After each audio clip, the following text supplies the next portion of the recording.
तो जैसा कि हम प्रीवियस क्लास में डिस्कस कर रहे थे फाइल हैंडलिंग को।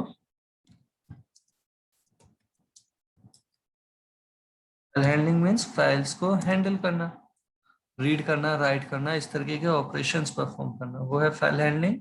जिसके लिए हमने जो एग्जांपल देखे थे वो एक बार विजिबल कराते हैं प्रीवियस क्लास के एग्जांपल्स।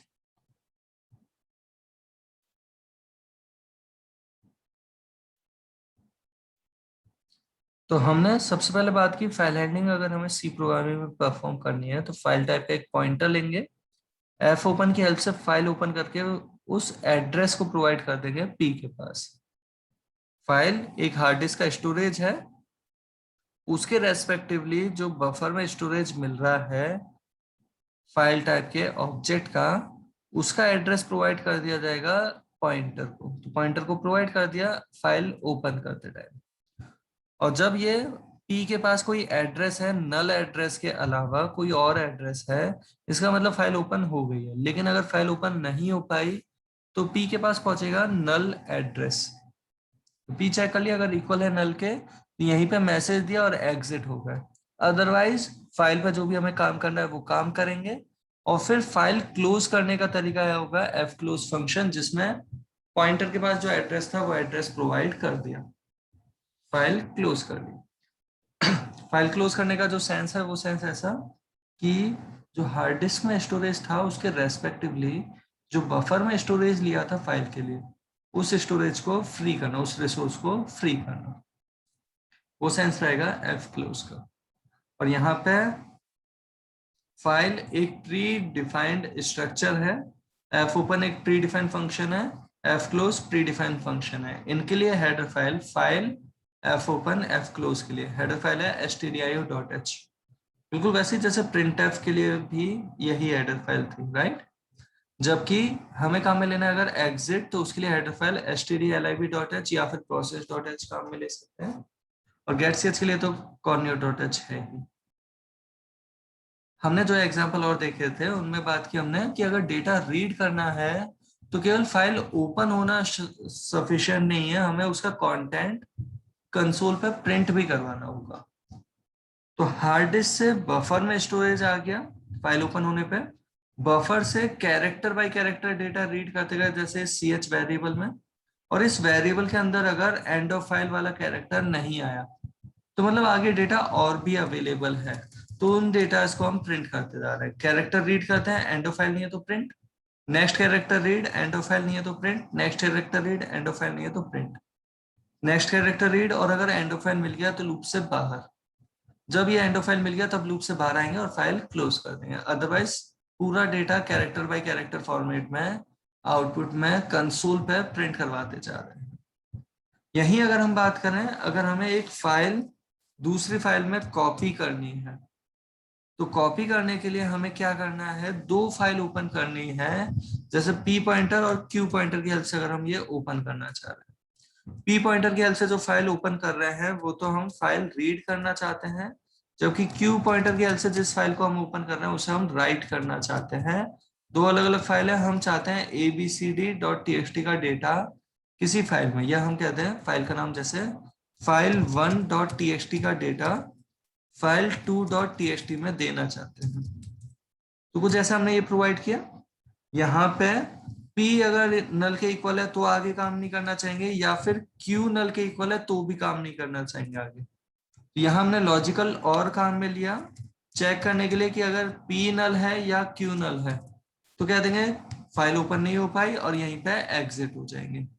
बट अगर दोनों ही नल नहीं है, मतलब दोनों ही फाइल अगर ओपन हो गई, तो फाइल ओपन वाला मैसेज देना चाहे दे सकते हैं, कंटेंट कंसोल पर प्रिंट कर ही नहीं रहे तो इस मैसेज की जरूरत नहीं है। हमें जो मैसेज की रिक्वायरमेंट है वो मैसेज कौन से, तो पहली फाइल का डेटा हमें दूसरी फाइल में कॉपी करना है। तो हम प्रिंटफ की जगह काम में ले रहे होते हैं एफ प्रिंटफ, कौन सी फाइल में कॉपी करना है जिसे क्यू पॉइंटर की हेल्प से हमने ओपन कर रखा। कुछ इस तरीके का सिंटेक्स प्रोवाइड कर दिया गया होता। प्रिंटफ की तरह ही हमने फंक्शन देखा है एफ प्रिंटफ, फाइल में फॉर्मेटेड डेटा प्रिंट करने के लिए, जिसमें पहला पैरामीटर दिया वो पॉइंटर जो फाइल को रेफर कर रहा था, बाकी प्रिंटफ की तरह ही जो भी आपको प्रिंट करवाना था वो प्रोवाइड कर दिया। फाइनली क्लोज करना चाहेंगे दोनों फाइल्स को, कौन सी फाइल, पी वाली भी और क्यू वाली भी। तो इस तरीके से हम ये प्रोवाइड कर रहे हैं। कैरेक्टर रीड करते हैं सी एच वेरिएबल में, उसे प्रिंट कर देते हैं एफ प्रिंट एफ की हेल्प से। कौन सी फाइल में, तो रीड किया था पी पॉइंटर की हेल्प से, राइट करते टाइम क्यू पॉइंटर की हेल्प से राइट कर रहे हैं, जिस फाइल में राइट करना है उसके रेस्पेक्ट। और कैरेक्टर जब रीड कर रहे हैं उसे चेक कर रहे हैं, अगर एंड ऑफ फाइल मिला तो लूप से बाहर। जो सेकंड फाइल में उसमें एंड ऑफ फाइल हमें प्रोवाइड करने की जरूरत नहीं है, क्योंकि जब भी फाइल क्रिएट होती है end of file character automatically available रहता है। जैसे कुछ भी डेटा वहां पर राइट करते हैं, end of file character automatically आगे शिफ्ट होता जाता है, जितना डेटा आप राइट करते जाओगे उसकी करस्पॉन्ड। तो यहाँ पे इस तरीके से हमने ये प्रोवाइड कर रखा है। इस प्रोग्राम को अगर हम करते हैं कंपाइल, एंड इस प्रोग्राम को अगर हम कर रहे हैं एग्जीक्यूट, तो क्या होगा इस केस में, अगर हमारे उस फोल्डर में फाइल 1 या फाइल 2 अवेलेबल नहीं है, तो फाइल 2 तो क्रिएट हो जाएगी अपने आप, क्योंकि राइट मोड में है। रीड मोड के लिए फाइल एग्जिस्ट करनी रिक्वायर्ड है, अगर वो एग्जिस्ट नहीं कर रही तो ओपन करने से वो मना कर देगा, कैन नॉट ओपन फाइल वाला मैसेज आ जाएगा। हम इस प्रोग्राम को एग्जीक्यूट कर रहे हैं पहले एक बार। तो यहाँ पे कैन नॉट ओपन फाइल आ रहा है, कौन सी फाइल ओपन नहीं हो पाई, क्योंकि रीड करने के लिए ये फाइल एग्जिस्ट करनी चाहिए थी, तभी तो ओपन कर पाएगा। जैसे आप सभी जानते हैं, आप बुक रीड करना चाह रहे हो तो बुक होनी चाहिए पहले से, बट अगर बुक राइट करना चाह रहे हो तो पहले से होना जरूरी नहीं है, आप राइट कर रहे हो उसे। तो वैसा ही कुछ फाइल राइट करनी है तो एक नई फाइल क्रिएट करेगा, तो पहले से होना रिक्वायर्ड नहीं है, बट रीड करने के लिए पहले से होनी चाहिए, अगर नहीं है तो ओपन ही करने से मना कर दिया। अच्छा, और उसके अलावा हाँ ऑब्वियसली ये पी और क्यू दोनों हमने इस तरीके से प्रोवाइड कर दिया, पी क्यू। एक बार वापस कंपाइल एंड एक्सिक्यूट, क्योंकि पहला पॉइंटर पी की एल से, दूसरा पॉइंटर क्यू की एल से हम प्रोवाइड करना चाहेंगे। आगे काम में तो क्यू को ही ले रहे थे, यहाँ चेंजेस करने रह गए। तो कंपाइल किया, एग्जीक्यूट किया, वापस वही मैसेज है, कैन नॉट ओपन फाइल। एक बार देखते हैं उस फोल्डर के अंदर फाइल अवेलेबल हुई क्या कोई सी, तो फाइल 2.txt क्रिएट हो गई है, अभी अभी क्रिएट हुई है ये फाइल, पहले नहीं थी, अभी अभी क्रिएट हुई है, राइट। ये फाइल 2.txt जिसके अंदर कंटेंट कुछ भी अवेलेबल नहीं है। फाइल 1.txt तो है ही नहीं, तो रीड के लिए ओपन नहीं हो पाई, राइट के लिए ओपन करने के लिए नई फाइल क्रिएट हो गई थी। अभी हमने इस फाइल 2.txt को डिलीट कर दिया, xyz.txt जो था उसे भी डिलीट कर रहे हैं, एंड abcd ये जो फाइल है इसे हमने रीनेम कर दिया और इसे कह दिया फाइल 1। और फाइल 1 में क्या लिखा हुआ है, दिस इज डेमो, ऐसे कुछ लिखा हुआ है। हम थोड़ा सा कंटेंट चेंज कर देते हैं, this is demo file, any content is return, ऐसी कुछ हमने लाइंस प्रोवाइड कर दी, जैसे ये 2 लाइंस प्रोवाइड कर दी फाइल 1 के अंदर। और ध्यान से देख लें इस फोल्डर में फाइल 1 एक अवेलेबल है जिसे अभी हमने मॉडिफाई किया है, राइट। बाकी कोई और फाइल हमारे पास यहाँ अवेलेबल नहीं है, फाइल 2 नाम की कोई फाइल नहीं है। अब हम अपने इसी प्रोग्राम को, जिसे ऑलरेडी कंपाइल तो कर ही चुके थे, कुछ चेंजेस अभी प्रोग्राम में तो किए नहीं है, फाइनली डायरेक्ट एग्जीक्यूट किया, तो एग्जीक्यूट होने पे कंसोल पे कुछ भी नहीं आया। ये कुछ भी क्यों नहीं आया उसे भी समझें, क्योंकि जब फाइल ओपन हो गई है तब कैरेक्टर बाय कैरेक्टर फाइल में कॉपी करते चले गए। जैसे ही डेटा कॉपी हो गया, फाइल क्लोज कर दी, कंसोल पे कैरेक्टर रीड करने के लिए रुके, कंसोल पे कुछ मैसेज दिया ही नहीं, इसलिए कंसोल पे कुछ भी प्रिंट हुआ ही नहीं, केवल कैरेक्टर रीड करने के लिए रुका है। लास्ट में गेट सीएच पे जैसे कैरेक्टर दिया, काम खत्म, ये प्रोग्राम हमारा कंप्लीट हो चुका है। और इसका इम्पैक्ट पड़ा यहाँ, ये फाइल 2 अभी अभी क्रिएट हो गई है, और इस फाइल में क्या पहुंचा वो देख लेते हैं। वही 2 लाइंस यहाँ पे पहुंच गई जो अभी अभी हमने लिखी थी। तो ये फाइल 2 अभी अभी जो क्रिएट हुई है, होपफुली आपको आइडिया लगा होगा। और एक चीज और कर सकते हैं यहाँ, जैसे ये लूप कंप्लीट हो जाए, चाहे तो यहीं पे कंसोल पे प्रिंट कर रहे हैं, प्रिंट एफ दिया, एफ प्रिंट एफ नहीं, फाइल में प्रिंट करने के लिए नहीं, कंसोल पे प्रिंट करने के लिए। वो क्या, फाइल हैज बीन कॉपीड। अगर ये लूप कंप्लीट हो गया इसका मतलब फाइल कॉपी हो चुकी है, तो ये मैसेज हमने प्रोवाइड कर दिया कंसोल पे। अगर आपको ये बेटर लगे तो प्रोवाइड कर सकते हैं, लाइन चेंज करने का एक्स्ट्रा में देती है। कंपाइल किया, एग्जीक्यूट किया, कुछ इस तरीके से हमारे पास ये मैसेज आ रहा है। और यही जो अभी हम इम्प्लीमेंट कर रहे थे, अगर हमें केवल एक कैरेक्टर ही राइट करना है तो एफ प्रिंट एफ की जगह पे फाइल में कैरेक्टर राइट करने का एक प्री डिफाइंड फंक्शन है, एफ पुट सी, फाइल में कैरेक्टर पुट करने वाला एक प्री डिफाइंड फंक्शन। जिसका सिंटेक्स कैसा है उसे समझें। यहाँ पे हमें एफ पुटसी फंक्शन के अंदर दो पैरामीटर प्रोवाइड करने हैं। पहला पैरामीटर तो कौन सा कैरेक्टर आप राइट करना चाहते हैं, और दूसरा पैरामीटर उस फाइल को बताने के लिए। बस ध्यान रखना, एफ प्रिंट एफ स्कैनएफ में फाइल वाला पैरामीटर पहले है, जबकि एफ पुट सी में फाइल वाला पैरामीटर बाद में, बिल्कुल वैसे ही जैसे लास्ट क्लास में हम एफ पुट्स की बात कर रहे थे, put string, F put S, उसमें फाइल वाला पैरामीटर बाद में है। सिमिलरली एफ पुट सी में भी फाइल वाला पैरामीटर बाद में है, बट एफ प्रिंट एफ में यहाँ पैरामीटर कितने हो सकते हैं, एफ प्रिंट एफ में जितने इस स्ट्रिंग को जरूरत है उतने आगे पैरामीटर्स हो सकते हैं। होपफुली आपको ध्यान है प्रिंटफ में आप कितने पैरामीटर देते हैं। वहां पे आप मैसेज देते हैं, आप %d टू टाइम्स अगर काम में ले रहे हैं उस प्रिंटफ के अंदर, तो दो वैल्यू स्पेसिफाई करने के लिए दो एक्स्ट्रा पैरामीटर और बाद में दिए जाते हैं इस स्ट्रिंग के बाद। और वहां %d, %f, %c जैसी चीजें आ रही है तो उसके रेस्पेक्टिवली उसी ऑर्डर में डेटा आगे प्रोवाइड किया जाता है। बट एक एक्स्ट्रा पैरामीटर फाइल में डेटा राइट करने के लिए एफ प्रिंटफ फंक्शन के साथ देखने को मिलेगा। बाकी काम इसका वही है जैसा भी थोड़ी देर पहले कर रहे थे, बस एक बार थोड़ा सा चेंज करने के लिए हमने कुछ ऐसा प्रोवाइड किया, जैसे जिस फाइल से हम डेटा रीड कर रहे हैं फाइल 1 की जगह इस बार वो डेटा हम रीड कर रहे हैं सपोज p5.c, जो ये प्रोग्राम इटसेल्फ है, जिस प्रोग्राम को अभी क्रिएट कर रहे हैं यही डेटा हम file2.txt में प्रोवाइड कर रहे हैं। file2.txt अभी देखी थी, वो 2 लाइन्स पहुंच चुकी थी। इस बार जब हम इस प्रोग्राम को कंपाइल करके एग्जीक्यूट कर रहे हैं, फाइल हैज बीन कॉपीड लिखा हुआ आ रहा है, और file2.txt अगर ओपन करते हैं ये वाली फाइल, इसमें डेटा क्या आ रहा है, वो कंप्लीट प्रोग्राम हमारे सामने अवेलेबल है जो अभी अभी राइट किया है, क्योंकि उसी फाइल को हमने कॉपी किया है। तो होपफुली यहाँ तक की बात का कुछ आइडिया लगा होगा, और ये फाइल में डेटा राइट करने की अप्रोच तो बहुत सिंपल सी है। एक बार को ऐसे ही रखा हमने जैसा हमने ऑलरेडी बात की थी, है ना। अब हम जो बात कर रहे हैं एक अलग एग्जांपल, जहां पे पहली चीज तो कंसोल पे अगर एक पैटर्न प्रिंट करना, क्या चीज, कंसोल पे अगर एक पैटर्न प्रिंट करना चाहते हैं तो पैटर्न कैसे प्रिंट करते हैं, होपफुली वो आपको ध्यान होगा। तो हम यहाँ पे एक पैटर्न, एक रैंडमली एक पैटर्न की हम यहाँ पे बात कर रहे हैं। हमने वेरिएबल लिए n और i, हम यहाँ पे कुछ इस तरीके से प्रोवाइड कर रहे हैं, फाइल ओपन जो कर रहे हैं राइट करने के लिए file1.txt को, फाइल राइट करने के लिए हम ओपन करते हैं। फिर अगर ये फाइल ओपन हो गई है तो आगे काम करना चाहेंगे, अदरवाइज नहीं। ये कंडीशन चेक की, अगर नल है तो यहीं पे क्लोज कर दिया प्रोग्राम, टर्मिनेट कर दिया, एग्जिट। अगर फाइल ओपन हो गई है तो हम क्या करना चाहते हैं वो समझें। तो यहाँ पे हम जो प्रोवाइड कर रहे हैं कुछ ऐसा कि हमने यूजर से पहले डेटा रीड करना चाहा, एंटर वैल्यू एक पैटर्न के रेस्पॉन्डिंग, पैटर्न बहुत से हमने प्रैक्टिस की थी लूप की प्रैक्टिस के टाइम पे। स्कैनएफ से हमने रीड कर लिया एन के अंदर वो value %d, address of n. यहाँ पे हम जो लूप प्रोवाइड कर रहे हैं suppose for i equal 1, i less than equal n, i plus plus. एक और वेरिएबल हम यहाँ डिक्लेयर कर रहे हैं जे नेम का, सिंपल सा एक पैटर्न, होपफुली आपको ध्यान होगा, j equal 1, j less equal i, j plus plus.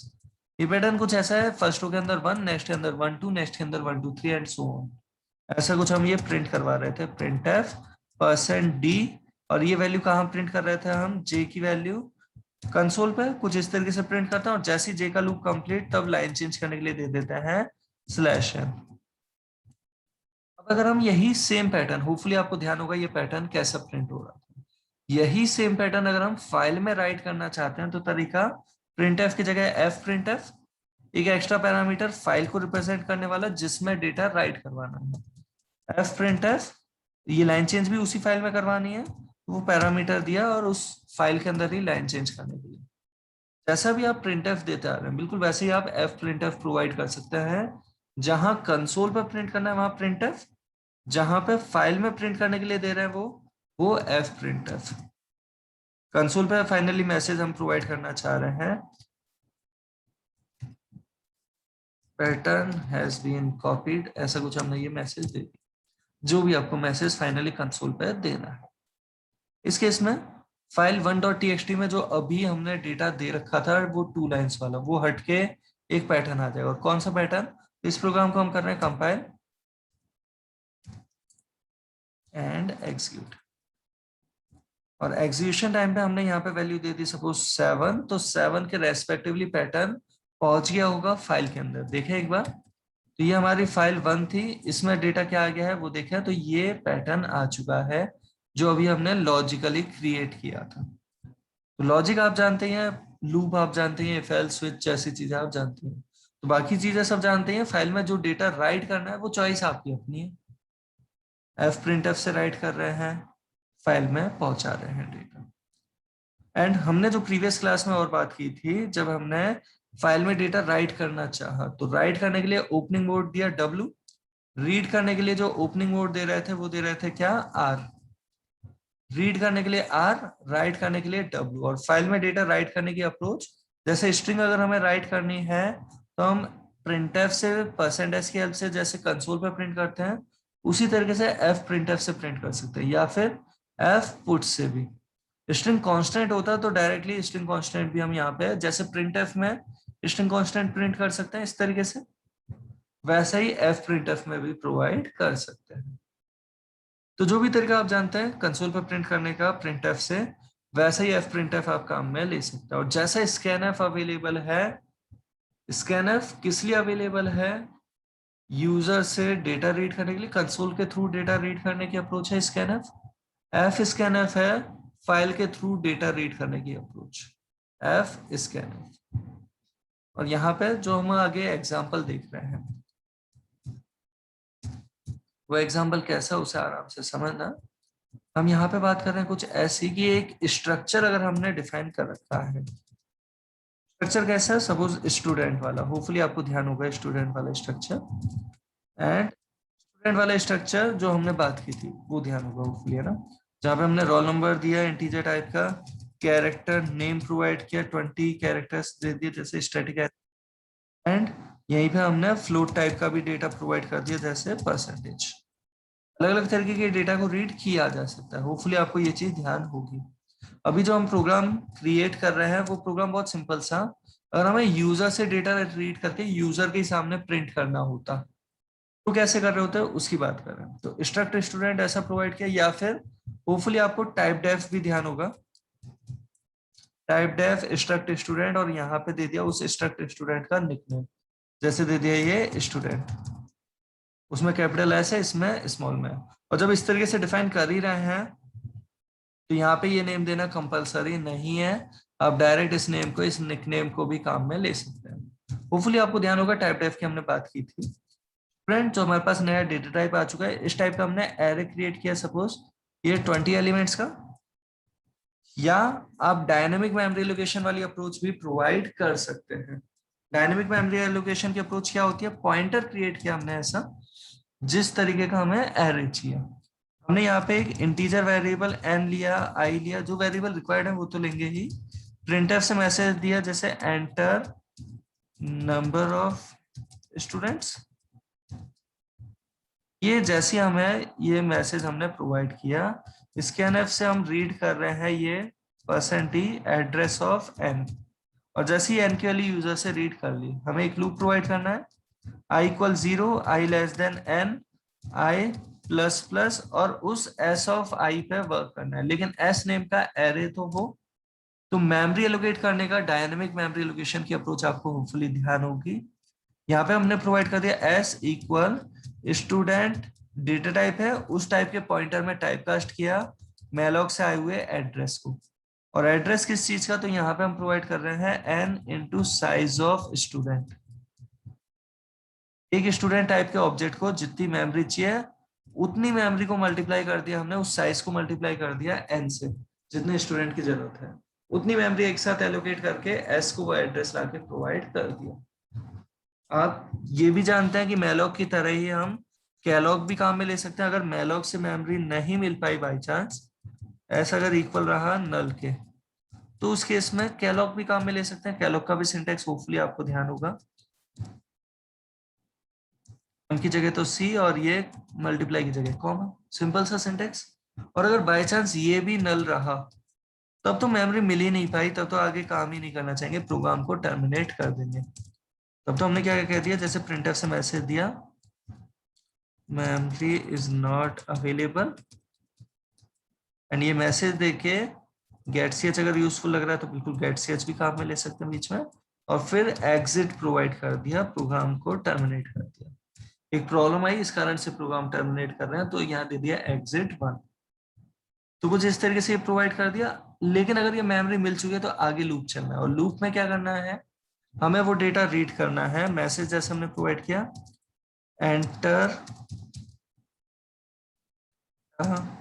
For student and percent D, कौन से वाले स्टूडेंट के लिए डेटा हम रीड करना चाहते हैं, वो यहाँ पे दिया i+1। आई अगर 0 है तो एंटर डेटा फॉर स्टूडेंट 1, आई अगर 1 है तो enter data for student 2। User point of view से यहाँ पे आई की जगह i+1 की वैल्यू प्रिंट करा दी। अब यहाँ पे डेटा क्या रीड कर रहे हैं, तो जैसे डेटा रीड करते हैं, enter roll number, value read कर ली जाती है यहाँ स्कैनफ से। एंड होपफुली ध्यान होगा आपको स्कैनफ का सिंटेक्स, %d एड्रेस ऑफ उस वेरिएबल का एड्रेस जिसमें डेटा चाहिए, एस नेम का एरे, उसमें आई इंडेक्स वाला एलिमेंट, उसमें अभी मेंबर रोल। तो कुछ इस तरीके से हमने प्रोवाइड कर दिया एस ऑफ आई के रोल नंबर को रीड करने के लिए। सिमिलरली हमने उसका नेम और परसेंटेज को भी रीड करना चाहा, तो कुछ ऐसा हम ये प्रोवाइड कर रहे हैं, एस ऑफ आई का नेम, जहां पे नेम एक एरे है तो एड्रेस ऑफ लिखने की जरूरत नहीं है, क्योंकि एरे का नेम अपने एड्रेस को खुद रिप्रेजेंट करता है। या फिर नेम एक स्ट्रिंग है तो आप चाहें तो स्कैनर की जगह गेट्स भी काम में ले सकते हैं। एस ऑफ आई के नेम को रीड करने के लिए गेट्स, होपफुली आपको ध्यान होगा, इस तरीके से रीड कर रहा है। और यहीं पे एंटर परसेंटेज का मैसेज देते हैं, और डेटा जो रीड कर रहे हैं वो कहा, परसेंटेज के लिए जो मेंबर अवेलेबल है उसमें %f से। बस यहाँ पे एक चीज और थोड़ी ध्यान रखते हुए, यहाँ पे हम फ्लशिंग परफॉर्म कर रहे हैं।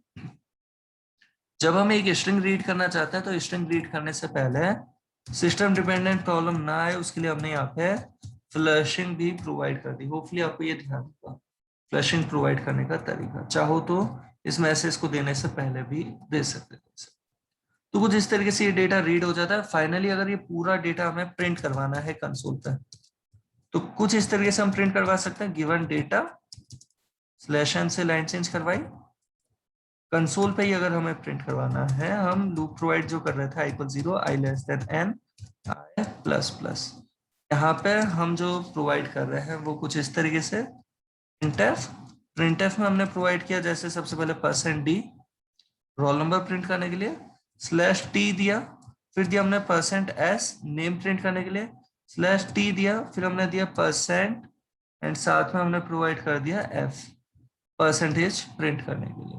और लाइन चेंज करने के लिए /n तो दे ही सकते हैं, बहुत से स्टूडेंट का डेटा आने वाला है, अलग अलग लाइन में आ जाए इसके लिए।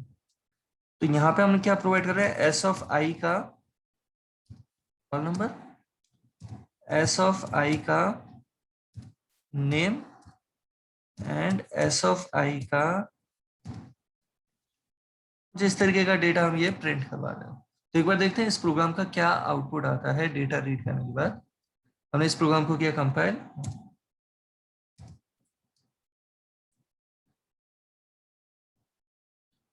तो प्रोग्राम कंपाइल हो गया है, एग्जीक्यूट कर रहे हैं, नंबर ऑफ स्टूडेंट दिए जैसे हमने सपोज 3, फर्स्ट स्टूडेंट का डेटा दे रहे हैं जैसे रोल नंबर 1, नेम दे रहे हैं सपोज हम राकेश,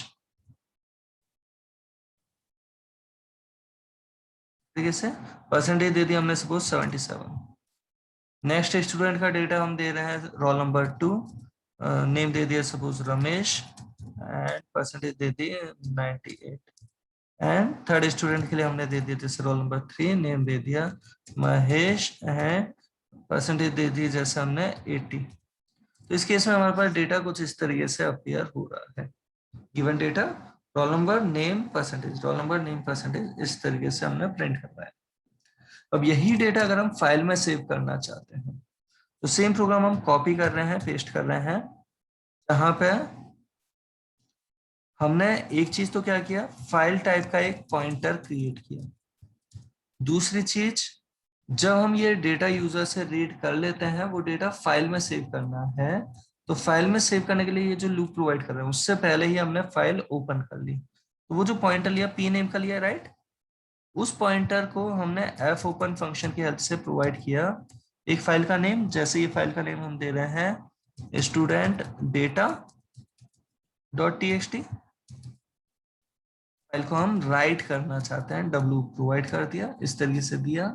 एंड इस पर्टिकुलर केस में, हाँ, ये जो डब्ल्यू अवेलेबल हमने करवाया, अगर ये फाइल ओपन हो गई तब तो पी में नल नहीं आया होगा, बट अगर बाई चांस ओपन नहीं होता है तो चेक कर लिया पी नल है क्या। अगर है तो प्रिंट एफ से मैसेज प्रोवाइड कर रहे हैं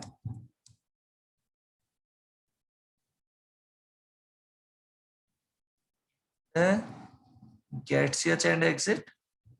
कुछ आगे काम करना चाह रहे थे लेकिन फाइल ही ओपन नहीं हुई तो प्रोग्राम से बाहर भाग गए हैं, तो इस केस में एग्जिट प्रोवाइड कर दिया नॉन जीरो वैल्यू के साथ। जैसे यहाँ दे दिया 2, 1 ऑलरेडी आ चुका है तो यहाँ दे दिया जैसे 2।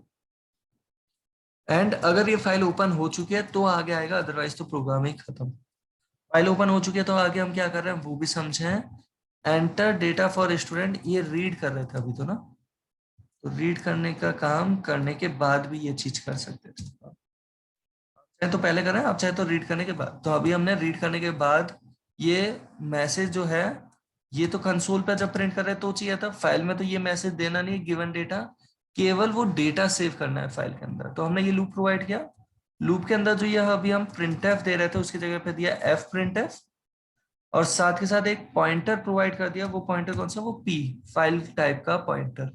बाकी सेम वैसे ही जैसा प्रिंट एफ के लिए था, कुछ भी चेंज और नहीं किए। हमने इस प्रोग्राम को किया कंपाइल, एंड इस प्रोग्राम को जैसे ही कर रहे हैं हम execute. Enter number of student, इस बार भी हमने वही 3 दे दिया, जैसे रोल नंबर दिया 1, नाम दे दिया रमेश, एंड परसेंटेज दे दी 85। नेक्स्ट का रोल नंबर दे दिया जैसे हमने 2, नेम दे दिया महेश, एंड परसेंटेज दे दी हमने सपोज 90। एंड थर्ड जो हमने डेटा प्रोवाइड किया सपोज राकेश, एंड परसेंटेज दे दी हमने 86।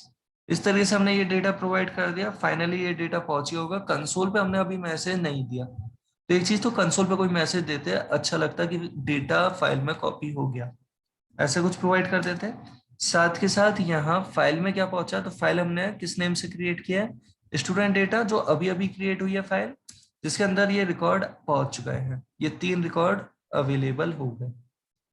हम अगर सेम प्रोग्राम फिर से एग्जीक्यूट करेंगे तो क्या होगा, राइट मोड, होपफुली आपको ध्यान होगा, पुरानी फाइल को ही ओवरराइट कर देता है। अगर हम यहाँ पे नेक्स्ट स्टूडेंट्स के डेटा प्रोवाइड कर रहे थे, जैसे हमने नेम दिया जैसे रिंकी, एंड परसेंटेज दे दी 99, एंड नेम दे दिया सपोज हमने पिंकी, एंड हमने परसेंटेज दे दी सपोज ये 97। इस तरीके से हमने प्रोवाइड कर दिया। तो मैसेज तो अभी भी नहीं दिया, लेकिन क्या हुआ इस केस में वो भी समझे हैं, फाइल का डेटा ओवरराइट हो गया। राइट मोड फाइल का डेटा ओवरराइट करवा रहा है, पुराना डेटा गायब और वहीं पे नया डेटा अपीयर हो रहा है। हम यहीं पे अगर चाहते हैं नहीं, पुराना डेटा हमें गायब नहीं करना, उसी के साथ ही ये प्रोवाइड करना है, तो मोड डब्ल्यू की तरह ही हम प्रोवाइड कर सकते हैं अपेंड। तो हम फाइल ओपनिंग मोड की अगर बात करें तो फाइल ओपनिंग मोड कौन से हैं, आर डब्ल्यू ए। सबसे पहले इनकी हम बात कर रहे हैं। आर डब्ल्यू ए जो फाइल ओपनिंग मोड है, ये अगर हमारे पास अवेलेबल है, वो फाइल ऑलरेडी फाइल एग्जिस्ट कर रही है, तब तो रीड मोड उस फाइल को ओपन कर पाएगा, अदरवाइज नहीं। फाइल अगर एग्जिस्ट ही नहीं कर रही तो रीड मोड उस फाइल को ओपन नहीं करेगा। तो एक बार समझने के लिए हम यहाँ पे जो लिख रहे हैं, फाइल एग्जिस्ट, एंड यह है फाइल डजंट, जैसे हमने ये प्रोवाइड किया, अगर ये एग्जिस्ट करती है तो सेम फाइल ओपन हो जाएगी, अगर नहीं तो ये नल। यहाँ पे इससे समझे डब्ल्यू मोड न्यू फाइल, अगर एग्जिस्ट करती है तो भी, और एग्जिस्ट नहीं करती तो भी। साथ के साथ अपेंड मोड को समझें, अगर एग्जिस्ट करती है तब तो उसी फाइल को ओपन करेगा, एग्जिस्ट नहीं करती तो न्यू फाइल को ओपन करेगा। और उनके अलावा, इन पर्टिकुलर अप्रोचेस के अलावा, यहाँ पे एक चीज और समझने की कि अगर फाइल एग्जिस्ट कर रही है चाहे नहीं कर रही, उस बेसिस पे तो डिसाइड कर रहा है कि ओपन कर पाएगा या नहीं कर पाएगा। बट जो परमिशन मिली हुई है इन्हें कि आगे ऑपरेशन कौन कौन से परफॉर्म कर सकता है, ऑपरेशंस किस तरीके के परफॉर्म किए जा सकते हैं, उसकी अगर बात करें तो आर मोड अगर अवेलेबल है तो केवल रीड वाले ऑपरेशंस परफॉर्म किए जा सकते हैं, राइट वाले नहीं। डब्ल्यू मोड अगर गिवन है तो राइट वाले ऑपरेशंस किए जा सकते हैं, रीड वाले नहीं। और अपेंड मोड अगर अवेलेबल है तो फाइल अगर एग्जिस्ट नहीं कर रही थी तो नई फाइल क्रिएट कर दी, एग्जिस्ट कर रही तो भी वही फाइल अवेलेबल जो करवाई उसमें भी रीड नहीं किया जा सकता, राइट करने की ही परमिशन प्रोवाइड कर रहा है। ऑपरेशंस जो सपोर्ट कर रहा है ये मोड, वो कौन कौन से ऑपरेशंस हैं वो आप देख सकते हैं इजीली। एंड होपफुली यहाँ तक की बात का आप सभी को कुछ आइडिया लग रहा होगा। तो फाइल ओपनिंग मोड जैसा अवेलेबल है उसके रेस्पेक्टिवली हमें परमिशन मिल रही है। लेकिन कई बार फिर ऐसी भी जरूरत होगी कि हमें फाइल ओपन करने के बाद उसमें डेटा राइट भी करवाना है तो पुराना डेटा रीड भी करना है। एक बार फाइल ओपन करने के साथ ही हम ऑपरेशंस दोनों तरीके के करना चाहते हैं, रीड और राइट दोनों, तो उस केस में हम काम में ले सकते हैं आर प्लस डब्ल्यू plus a plus. R plus कहता है अगर फाइल एग्जिस्ट नहीं कर रही तब तो ओपन ही नहीं करेगा, अगर एग्जिस्ट कर रही है तो ओपन कर देगा। लेकिन ओपन होने के बाद उसमें आप रीड और राइट दोनों ऑपरेशंस परफॉर्म करा सकते हैं। डब्ल्यू प्लस कहता है कि अगर फाइल एग्जिस्ट कर रही है चाहे नहीं कर रही, नई फाइल क्रिएट कर देगा और उस नई फाइल में डेटा जो राइट कर रहे हैं उसे आप बाद में रीड भी करवा सकते हैं। जब तक फाइल क्लोज नहीं होती तब तक आप उसे रीड भी करवा सकते हैं उसी पॉइंटर की हेल्प से। तो उस केस में ये रीड एंड राइट दोनों के ऑपरेशंस को सपोर्ट कर रहा है, रीड भी कर सकते हैं एंड राइट भी परफॉर्म कर सकते हैं, आर प्लस में भी, डब्ल्यू प्लस में भी एंड ए प्लस में भी। बट फाइल ओपन होगी या नहीं होगी, ओपन होगी तो पुरानी फाइल ही ओपन होगी या एक नई फाइल ओपन करेगा, वो डिपेंड करेगा इनके मोड के इस कैरेक्टर आर डब्ल्यू ए। और यहां तक की बात का अगर आप सभी को थोड़ा सा भी अगर आइडिया लगा है तो एक बार इसे भी समझें कि एक्चुअली में ये जो मोड हम लिख रहे थे आर टेक्स्ट फाइल के रेस्पेक्टिवली ये मोड है R T W T A T, are plus T W plus T A plus T. जबकि बाइनरी फाइल के रेस्पेक्टिवली ये है R B W B A B, are plus B W plus B A plus B. तो ये हमारे पास file opening mode available है सी programming के अंदर फाइल हैंडलिंग के लिए, जिन्हें आप जब जिस ऑपरेशंस को परफॉर्म करवाना है उसके रेस्पेक्टिवली आप फाइंड आउट कर सकते हैं। जैसे अभी जो हम बात कर रहे थे इस एग्जांपल में, जहां पे हम चाहते हैं डेटा राइट करवाना, रीड करना ही नहीं, अभी डेटा बस राइट करवाना है और डेटा केवल राइट करवाना है। लेकिन अगर फाइल एग्जिस्ट कर रही है तो उसी फाइल में आगे राइट करवाते जाना है, पुराना डेटा हटा के राइट नहीं करवाना। अगर पुराना डेटा हटा के राइट करवाना था तब तो डब्ल्यू था, अगर हम उसी में आगे अपेंड करना चाह रहे कंटेंट कि जो पुराना है वो भी रहे और उसके साथ और कंटेंट भी आ सके, तो मोड प्रोवाइड कर देंगे ए। और केवल अगर हम आर या केवल डब्ल्यू या केवल ए लिख रहे थे तो वो टेक्स्ट वाले मोड में है या बाइनरी मोड में, वो डिपेंड करेगा आपके ऑपरेटिंग सिस्टम की डिफॉल्ट सेटिंग पे। जैसे विंडोज ऑपरेटिंग सिस्टम पे डिफॉल्ट सेटिंग होती है टेक्स्ट फाइल वाली, लिनक्स पे पॉसिबली बाइनरी फाइल की सेटिंग अवेलेबल हो सकती है, बट इससे इतना ज्यादा डिफरेंस है नहीं।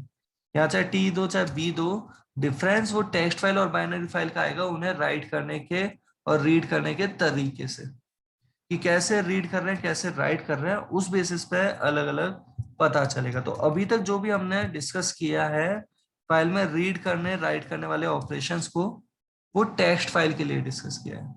टेक्स्ट फाइल का मतलब एक ऐसी फाइल जिसे आप किसी भी एडिटर में ओपन करके रीड कर सकते हैं। फॉर एग्जाम्पल हमने नोटपैड में ओपन करके भी रीड कर लिया और पूरा डेटा एकदम सही दिखाई दे रहा है। बट बाइनरी फाइल ऐसी फाइल जिसे जिस फॉर्मेट में राइट किया गया उसी फॉर्मेट में रीड किया जा सकता है, तो किसी भी एडिटर में ओपन करके वो एग्जैक्ट डेटा विजिबल होने की कोई गारंटी नहीं देता। कंपेटिवली सिक्योर फाइल्स हैं बाइनरी फाइल्स। और हाँ, यहाँ हम मीडिया फाइल्स की बात नहीं कर रहे हैं, यहाँ हम हैकिंग जैसी चीजों की बात नहीं कर रहे हैं कि किसी और फॉर्मेट की फाइल को रीड करने की बात भी नहीं कर रहे हैं। हम यहाँ पे बात करेंगे बाइनरी फाइल में जो वो बात करेंगे कि हम ही उस फाइल को लिख रहे हैं बाइनरी फॉर्मेट में, तो हम ही अपने प्रोग्राम से उसे कैसे विजिबल करवा सकते हैं, रीड करवा सकते हैं। नोटपैड में ओपन करने पर वो डेटा भले ही सही दिखाई न दे, हमारे प्रोग्राम से डेटा सही तरीके से सेव हो रहा है और हमारे प्रोग्राम से ही सही तरीके से वो विजिबल हो रहा है। उसकी बात करेंगे बाइनरी फाइल की, बट अभी टेक्स्ट फाइल पे जो हम ये ऑपरेशन कर रहे हैं उसे आगे देखते हैं। तो अभी जो हमने ऑपरेशन किया, अपेंड मोड जब स्पेसिफाई कर दिया, कंपाइल किया, एग्जीक्यूट किया, नंबर ऑफ स्टूडेंट दे दिया हमने suppose 2 more students, roll number दिया हमने जैसे ये 6, नेम दे दिया हमने सपोज ये चिंटू, ऐसे कुछ भी डेटा राइट, एंड हमने प्रोवाइड कर दिया ये 82। नेक्स्ट 7 एंड नेम दे दिया सपोज मिंटू, एंड हमने ये परसेंटेज प्रोवाइड कर दी सपोज 94। इस तरीके से हमने ये डेटा दे दिया। फाइनली कंसोल पे अभी मैसेज नहीं दे रहा है, मैसेज भी दे सकते हैं आगे के लिए कि डेटा हैज बीन सेव, ऐसा कुछ भी हम प्रोवाइड कर सकते हैं। सेव किया हमने इसे, एंड इस पर्टिकुलर प्रोग्राम को ओके ये तो देख लिया था एक बार, हमने इसे कंपाइल किया। ओके इस पर्टिकुलर प्रोग्राम की खास बात, जब हमने इसे एग्जीक्यूट किया उस वक्त ये डेटा ओवरराइट करने की जगह उसी के साथ आ गया, जो पुराना डेटा था 2 स्टूडेंट्स का रिंकी पिंकी वाला, उन्हीं के साथ ही आ गया। और अगर फाइल एग्जिस्ट नहीं कर रही होती तो नई फाइल क्रिएट करके भी आ जाता। अभी तो फाइल एग्जिस्ट कर रही थी, वो रिंकी पिंकी वाला डेटा पहले से था, चिंटू मिंटू वाला डेटा हमने उसी में आगे प्रोवाइड करवा दिया। बट अगर फाइल एग्जिस्ट नहीं कर रही होती, फॉर एग्जाम्पल हम यहाँ पे इस फाइल को डिलीट कर रहे हैं जैसे अभी, एंड इस पर्टिकुलर प्रोग्राम को एग्जीक्यूट करते हैं जो अभी हमने देखा था, कंपाइल किया, एग्जीक्यूट किया, नंबर ऑफ स्टूडेंट दिए हमने जैसे ये 3, रोल नंबर दिया से 1,